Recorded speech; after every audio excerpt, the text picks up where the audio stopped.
सभी बच्चों को यीशु के नाम में शालोम। बच्चों, आशा करती हूँ आप सब अच्छे से हैं और प्रभु यीशु के पवित्र वचनों के अध्ययन द्वारा आत्मिक रूप से आशीषित हो रहे हैं। तो बच्चों, आज मैं आप लोगों के लिए जो टॉपिक लाई हूँ वो है सृष्टि की उत्पत्ति, स्टोरी ऑफ क्रिएशन। तो हम देखते हैं उत्पत्ति की किताब अध्याय 1 कि परमेश्वर ने सृष्टि की उत्पत्ति कैसे की। बच्चों, जब हम देखते हैं उत्पत्ति की किताब अध्याय 1 सृष्टि का वर्णन, तो वहाँ हम देखते हैं आदि में परमेश्वर ने आकाश और पृथ्वी की सृष्टि की।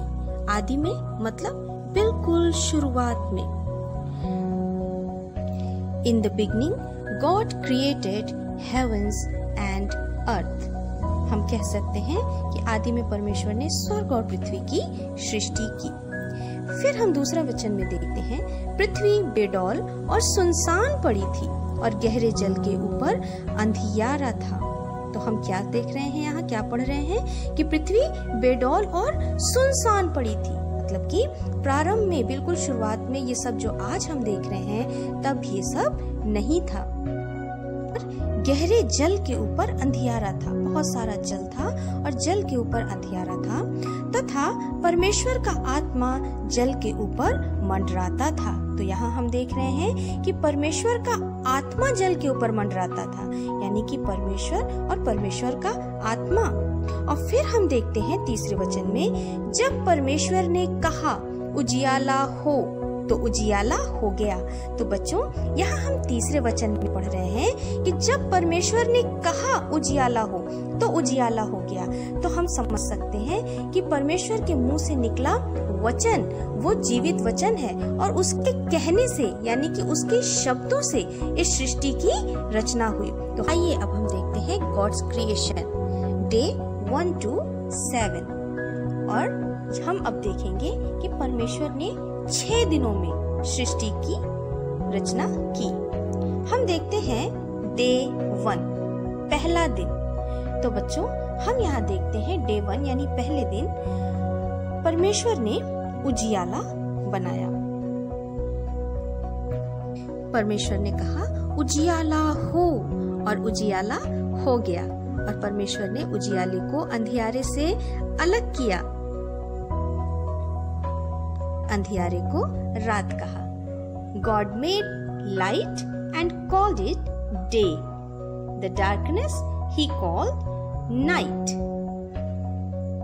अब हम देखते हैं day 2 यानी कि परमेश्वर ने दूसरे दिन क्या बनाया। तो बच्चों, God made sky which separated water on earth from water above it. तो बच्चों, जैसा कि हम देखते हैं कि पृथ्वी पे बहुत सारा जल था, तो दूसरे दिन परमेश्वर ने क्या बनाया कि फिर परमेश्वर ने कहा जल के बीच एक ऐसा अंतर हो कि जल 2 भाग हो जाए। तब परमेश्वर ने एक अंतर बनाकर उसके नीचे के जल और उसके ऊपर के जल को अलग अलग किया। परमेश्वर ने उस अंतर को आकाश कहा। 3। तो अब तीसरे दिन परमेश्वर ने क्या किया, गॉड गैदर्ड वाटर, मतलब कि जितना भी पानी था। दूसरे दिन क्या किया था परमेश्वर ने कि जितना जो जल था उसमें 2 भाग किया और बीच का अंतर किया। और फिर क्या किया कि वैसा ही हो गया और परमेश्वर ने उस अंतर को आकाश कहा। अब तीसरे दिन परमेश्वर ने क्या बनाया, हम देखते हैं third day, that God gathered water, जितना भी जल पृथ्वी पे था उसको एक जगह इकट्ठा कर लिया into seas, समुद्र में, and called the dry ground land। अब जाहिर सी बात है कि जब सारा पानी एक जगह समुद्र में कर दिया तो कुछ जमीन भी खाली हुई होगी, ड्राई ग्राउंड भी हो गया, सूखी जमीन हुई, और उसे क्या कहा, लैंड कहा। आकाश के नीचे का जल एक स्थान में इकट्ठा हो जाए और सूखी भूमि दिखाई दे, और वैसा ही हो गया।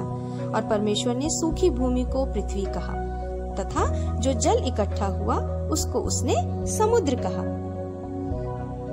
और परमेश्वर ने देखा कि अच्छा है, कि हर कार्य के पीछे उसकी एक बड़ी योजना होती है। पृथ्वी बनाने के बाद परमेश्वर ने कहा, पृथ्वी से हरी घास तथा बीज वाले छोटे छोटे पेड़ और फलदायी वृक्ष भी, जिनके बीज उन्हीं में एक एक की जाति के अनुसार हैं, पृथ्वी पर उगे, और वैसा ही हो गया। You see that God blessed the land and it produced vegetation, fruit bearing trees. Now day 4, अब चौथा दिन। God made 2 lights, sun to govern by day, moon to govern by night, stars. दिन परमेश्वर ने कहा, दिन को रात से अलग करने के लिए आकाश के अंतर में ज्योतियां हों, और वो चिन्हों और नियत समयों और दिनों और वर्षों के कारण हों। परमेश्वर ने 2 बड़ी ज्योतियां बनाई, और उनमें से बड़ी ज्योति को दिन पर प्रभुता करने के लिए और छोटी ज्योति को रात पर प्रभुता करने के लिए बनाया, और तारागण भी बनाए। Now day 5, अब हम देखते हैं 5वां दिन। God filled the seas with living creatures, sky with birds. देखते हैं कि 5वें दिन क्या हुआ। फिर परमेश्वर ने कहा, जल जीवित प्राणियों से बहुत ही भर जाए, और पक्षी पृथ्वी के ऊपर आकाश के अंतर में उड़े। आप देख सकते हैं, God filled the seas with living creatures, कि पक्षी पृथ्वी के ऊपर आकाश के अंतर में उड़े। कि 6वें दिन क्या बनाया परमेश्वर ने? God made wild animals according to their kinds. God created mankind in his own image. तो हम देखते हैं कि 6वें दिन परमेश्वर ने क्या किया। परमेश्वर ने कहा, पृथ्वी से एक एक जाति के जीवित प्राणी अर्थात घरेलू पशु और रेंगने वाले जंतु और पृथ्वी के वन पशु जाति जाति के अनुसार उत्पन्न हो, और वैसा ही हो गया। अच्छा है। फिर परमेश्वर ने कहा, हम मनुष्य को अपने स्वरूप के अनुसार अपनी समानता में बनाएं। कि परमेश्वर ने मनुष्य को अपने स्वरूप के अनुसार उत्पन्न किया।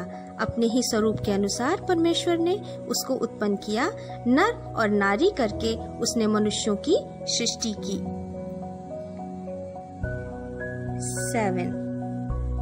God blessed 7th day and made it holy. God rested from work of creating. और पृथ्वी और उनकी सारी सेना का बनाना समाप्त हो गया। ये हम दूसरे अध्याय में पढ़ते हैं। पहला वचन, यूं आकाश और पृथ्वी और उनकी सारी सेना का बनाना समाप्त हो गया, और परमेश्वर ने अपना काम जिसे वह करता था 7वें दिन समाप्त किया, और उसने अपने किए हुए सारे काम से 7वें दिन विश्राम किया। दिन को आशीष दी और पवित्र ठहराया, क्योंकि उसमें उसने सृष्टि की रचना के अपने सारे काम से विश्राम लिया। देखते हैं मॉडल ऑफ अर्थ। तो हम देखते हैं कि blue part shows water bodies and other colour shows land portion. तो हम देखते हैं बच्चों कि पृथ्वी पर जो 3/4 हिस्सा है, 3/4 पोर्शन, वो वाटर बॉडीज हैं, और 1/4 यानी 1/4 हिस्सा लैंड यानी कि जमीन है। तो बच्चों, 7वें दिन परमेश्वर ने क्या किया? विश्राम किया। मतलब हमारा परमेश्वर कभी नहीं सोता और ना कभी ऊँघता है। तो हम कह सकते हैं 7वें दिन को परमेश्वर ने आशीषित किया। और वैसे तो हमें अपना हर समय परमेश्वर को देना है, लेकिन कम से कम हफ्ते में एक दिन हमें ऐसा निकालना चाहिए जब हम अपने सारे सांसारिक कामों से छुट्टी लेकर अपना पूरा समय हमारे प्यारे पिता परमेश्वर को ही दें। तो बच्चों, मैं विश्वास करती हूँ कि आप इस क्लास से बहुत आशीषित हुए होंगे।